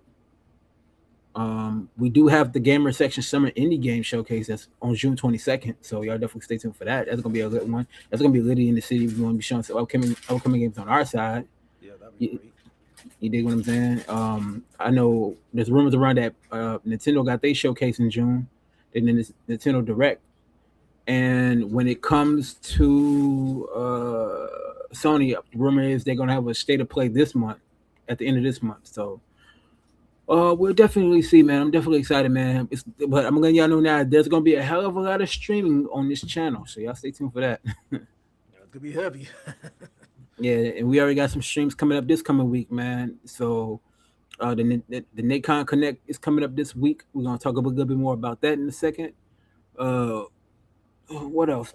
I can't. It'll come to me, but you got another showcase, a little showcase that they're gonna showcase. Oh, I remember the Stranger Than Heaven showcase, May 7th. They're gonna be from Microsoft. They're gonna be showcasing the game, so I'll be personally streaming that as well. So on this channel, so y'all definitely stay tuned. Y'all gonna get my honest reaction, like always. All right, cool beans. Okay, so let's continue on, man. We only got our last few topics left to talk about on the show, so we're gonna definitely talk about the Greedfall developer Spider, actually shutting down after the disappointment of Greedfall 2. So you mind if I go first on this? Yeah, Sinister? You mind if go ahead. okay, Go ahead. all All right, the way. all right. So to people that don't know about Spider's Entertainment, if y'all don't know games like Greedfall or like the Technomancer, I played the Technomancer. I beat the game. The game's trash. Um, but it's a pass. And Greedfall 1 was kind of gas, and Greedfall 2 is pass. So basically, the studio closed down based off the fact that the game didn't sell well, and they kind of actually tried to sell the studio off, but nobody wanted to buy the studio, so they just shut it down. Um, it's a disappointment that it shut down. They do have some talented developers over there. It's just that when they put out the games feel like it was rushed out the door and it wasn't fully polished the way it should be polished, and the gameplay mechanisms wasn't up to par the way it should be up to par. That's figure these facts, no fiction. So, do they deserve to get shut down? No, I think they should give it another chance and create a new IP that's worthwhile. You dig? But you can't rush out a product and expect the product to sell well. You have to really put a formality of it to be like, okay, wow, the gameplay is critiquing, they made it better. The storyline is cool, but the games be rushed out the door. And from what I've seen with the gameplay from the sequel to Greedfall, that game looked terrible, man. Who was going to play something like that? No. Like they should have kept the same formula or made it a better formula from the original Greedfall than what we saw with that one. You dig? And they didn't give us a review code, and I understood why they didn't give us a review code for that game because the game wasn't what it's supposed to be, and the game wasn't hitting on nothing. You know what I'm saying? So, what are your thoughts about it, though, Sinister? I mean, to me, it's unfortunate that they shut down, and I mean, think of all the people who work there just losing their jobs. But I mean, hopefully they'll recover. Find work elsewhere. But Mm-hmm. I mean, to me, I think like the way you explained it, like these games like coming out like not fully fully polished and all that. It's like, I mean, a lot of times like it usually comes from the top because like, hey, we give you this money to produce this game, but hey, but they give it like this tight deadline. It's like, I mean, really, you're not giving them the time like to iron out all the kinks and squashing all the bugs and stuff like that. It's like you just like in a rush just to get this game out there so that way you can get a return on investment. No, Yeah. that's a bad way of doing business. Like, I mean, because we've seen that like countless times over the years. Like, you got these people at the top. They expect hey, instead of like taking the time like giving us money, like, hey, look, this is how we do the game. I was like, hey, like, how much do you need? All right, cool. I said, hey, look, this is a deadline. You have by this date to get this thing done. To say, look, we need to get Yeah. this thing on the shelf. We need to get this thing on the shelf to the digital stores. Blah, say, blah. We want to get it out there, so hopefully people can buy, and start getting their money back on investment. Mm-hmm.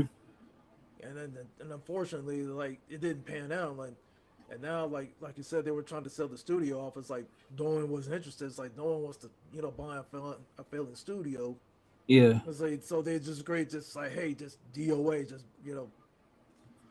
shut the doors, with a lock and key and all that stuff. Like, it was like, like I said, it's unfortunate, but that's the reality that we've seen lately. You've seen a trend of like a lot of these studios being shut down and people losing their jobs.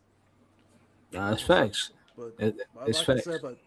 but like I said, let's say shout out to those who lost their jobs and hopefully they'll recover and find work elsewhere. So that's pretty much all I have to say about that.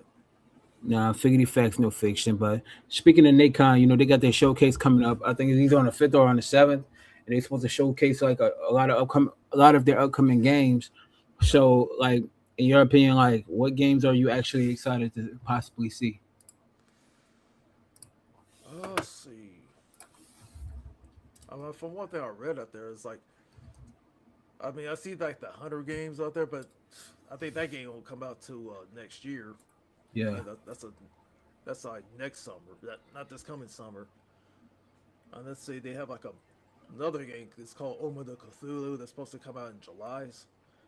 I mean, I was like a little interested to see, but I played Mhm. some kind of games like with the Cthulhu name in there. But that was just like one of the few things like that I threw out there. But I definitely want to see what they got to show out there because I'm sure there's probably going to be more games they're going to announce that I want to see. That it's either Yeah. going to come out either this year or sometime next year. But I mean, of course, we mentioned with the spider, with that studio being gone, it's like I mean, it's unfortunate, but as far as like the showcase itself, I mean, I'm interested to see what they have because like I'm sure there's probably like I mentioned, to have some games that probably pique my interest because I'm interested in what they're gonna bring to the table. It's like, hey, it's like I was like, wow, I was like that I could see that game on my wish list. I could see that I may get the review someday.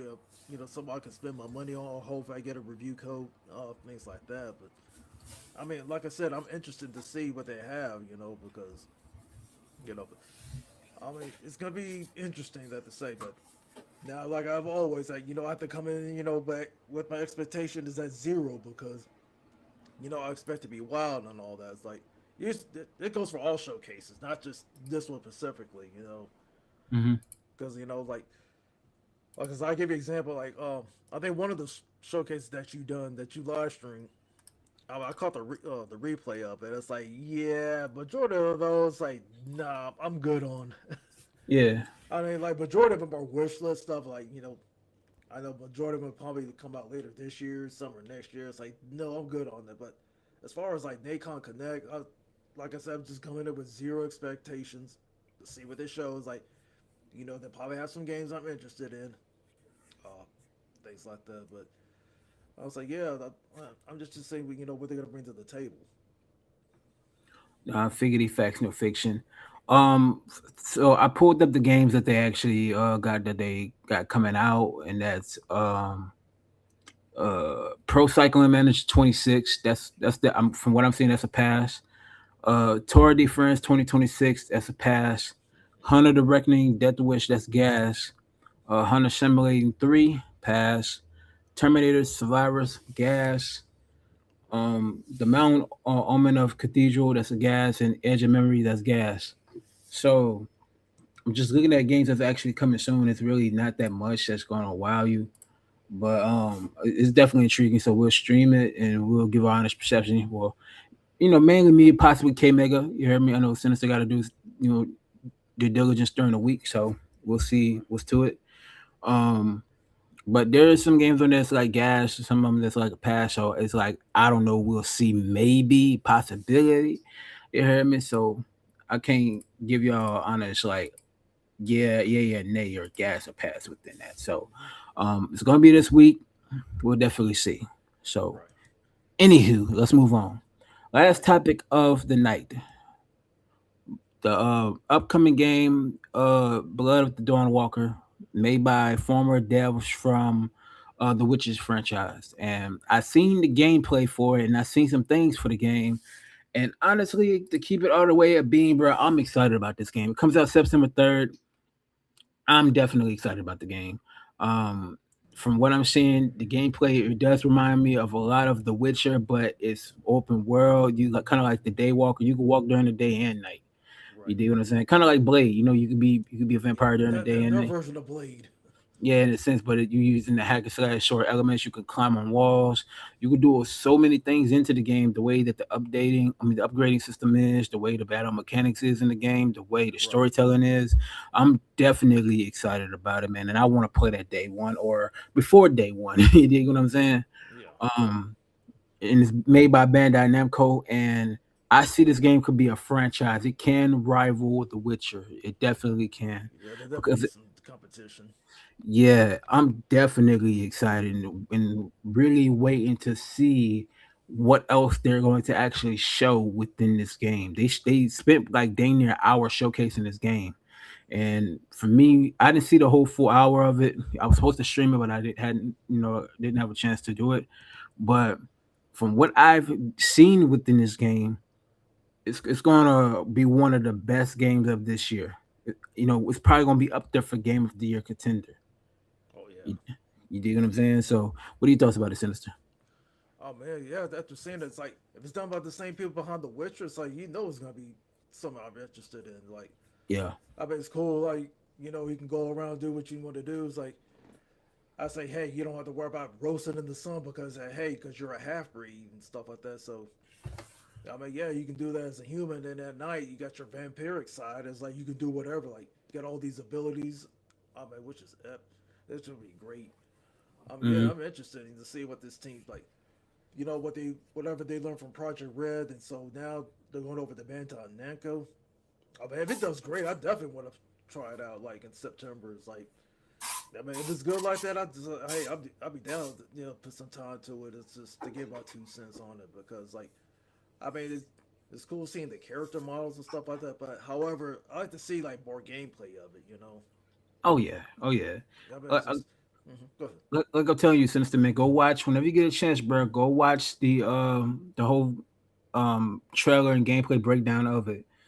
They just did it like last week. I'm telling you, bro. Once you see that game, you're gonna be like, I'm sold. I'm playing this game day one. You dig what I'm saying? Hmm. Like from what I've seen, bro, like the gameplay, bro, it's gonna have you hooked like how it was with Cyberpunk and The Witcher 3. You dig? That'd be great. And yeah, man, like that game right there. I wish it would have came out sooner, but all the way on September 3rd. You hear me? So dang, that's dang near around my birthday time. But That's 7 days before. yeah, but I'm definitely excited. I definitely want to play it, man. Um, we'll talk more about it next week. You heard me when we get everybody in here, but bruh, you can. It's kind of got like that Assassin's Creed element where you can kind of climb on walls, but the way you climb on the walls, you can actually walk around on the side of the walls. Yeah. Um, you could definitely the hack and slash elements is similar to The Witcher in a sense, but Uh huh. it's definitely phenomenal. Bruh, I'm gonna just say this, bro. Side note, but we got some games coming out this year, man. This is a great year for gaming, bro. 2026, a great year for gaming. We got buku games coming out this year. I'm excited about, man. Like, That's see, even great. Because I mean, yeah, because I know January, it started kind of slow, but February started, picking up like with Requiem, like towards the end of the month, and yeah, fast forward to March, yeah. it had some of those games come out. Then of course last month you had Pragmata and Sorrows come out. So Hmm. I was like, wow. Yeah, but the beauty of it is with that game though, the Blood of the Dawnwalker, that it's not all the way. It's not coming out towards dang near Grand Theft Auto 6 because the Grand Theft Auto 6 come out like November 17th, I believe. Yeah, my daughter's And birthday. yeah, and honestly though, bro, Blood of the Dawnwalker is gonna take a lot of people's time. But when Hmm. GTA 6 comes out, bro, only reason why I'm playing GTA 6 is the campaign. I ain't worried about the multiplayer. Cause, Same here. yeah, because after the I'm done with the campaign, I'm probably either gonna still just play the campaign or just move on to the next game. Exactly, because like whatever comes to that, like with the multiplayer side, yeah, I'm good on that. Nah, figure facts, no fiction. But do you have any final thoughts before we get out of here about this game, The Blood of Dawnwalker? Oh no, just yeah. I mean, after seeing, I'm gonna watch it again. Seeing like the gameplay of it. Yeah, it's like shoot, I'll really be sold on it. After watching it and everything. So, Mm-hmm. but overall, like with the whole podcast, like no, been a good show. It's like the way we talked about everything. So, yay, hey, thanks Sony, like for the drama that's going out there. You gave us something to really talk about. But on the positive side, yeah, because like I do enjoy some of the games that they drop, even though some of them may not sell that well. But it is what it is. But overall, but as far as Dawn of the Ball Walker, yeah, I definitely be intrigued about after watching the trailer. But no, that's all I have to say. And with me, when it comes to the blood of the Don Walker, is I could see this going up there for game of the year contender. Like the games that I see that could be potential game of the year contenders is the blood of the Dawn Walker, a 007 First Light, Pragmata, Resident Evil Requiem, and Mouse PI for Hire so far, and possibly Crimson Desert. Well, I got to play Crimson Desert for myself to see. You know what I'm saying? But we'll get Crimson Desert down the road when the price drops. Right now, we got too many games to play as it is right now. Yeah, just me. But other than that, though, we come to the end of the gamer section podcast, man. It was Liddy in the city on this show. You feel me? We talked about a lot of great stuff, man. I'm excited about these upcoming games. I'm excited about gaming as a whole, man. Right. I'm looking forward to to drop more content. I know since excited to drop more content, man. We got a lot of content coming on this channel. Got some. Exactly. Yeah, we got great things popping on this channel, man. Thank y'all for the support, man. Thank y'all for continuing to like the videos, share the videos, comment on each of the videos, man, and subscribing to the channel, man. We trying to get to the next goal. The next goal is to get to 5,000 subscribers, man. That's the next goal to get. Right. And we're almost at 3,000 subscribers, and we appreciate each and every one of y'all supporting us each and every day we drop content, man. So y'all think we done dropping content? We're gonna be dropping a lot of content this week alone. You feel what I'm saying? Right. It's getting litty in the city. You dig? So y'all definitely stay tuned, man. So we're gonna go ahead and give it to outros, man. I'm gonna start it off. You can find me on all my social media sites at Real KO Kano. Got new music coming soon. Y'all stay tuned for that. Because everybody been asking, because I ain't dropped music in about a year, but I'm about to drop some new music this summer. So y'all definitely stay tuned for that. It's gonna be litty. You hear me? Y'all can definitely find the gamer section on all the social medias at the gamer section. Link will be in the description below. If y'all want to find K Mega stuff, link will be in the description below. We're gonna add that on there this week. K Mega stuff and the channel y'all can subscribe to on that side. And y'all stay tuned. There's an interview coming soon too. So with another game developer, so y'all stay tuned for that this week. I told you a lot of content dropping this week. Right. And yeah, man, we lit over here, man. The gamer section is where it's at, man. If y'all want to come see real gamers and do real gaming things, y'all definitely come to the gamer section. This is the place where y'all should see what we do. You dig? We bring that fun to y'all. We bring the real to y'all. We keep it real, ill, and we know we for real about it. You dig? You dig? So, man, so just to go ahead and give you outros, man. Hey, what's up, everyone? It's your boy Sinister. Yeah, you can follow me on all my socials like Sinister1019 on Instagram, Country19 on X, and of course, Sinister Tar Heel on YouTube. Mm-hmm. But also go by Sinister on Blue Sky as well. So that's all my socials on there. So yeah, it's like if all my gamer tags and all that, just go to my YouTube channel. That's all right there.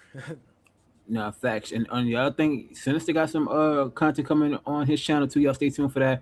On my own personal channel, on the Honest Gamer channel, I got content on that channel coming soon on that side too. On the gamer section side, Sinister got some unboxings coming soon on his end. I got unboxings and reviews on the tech side as well. And gaming review wise, we got a lot of gaming reviews coming this week. We got a lot of streaming this week. Interviews this week. I told y'all, man, we litty in the city over here, man. I'm telling y'all, a lot of content is dropping this week, man. Y'all gonna be amazed, man. It's gonna be flooded this week, man. Y'all definitely stay tuned, man. For real. You dig? So yeah, make sure y'all go ahead and like, share, comment, subscribe, hit the post notification bell for when we drop videos, man.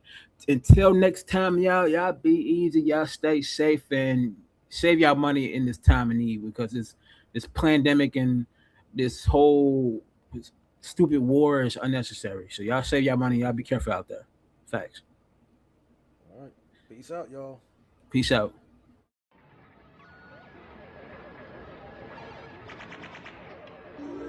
Choose your fighter.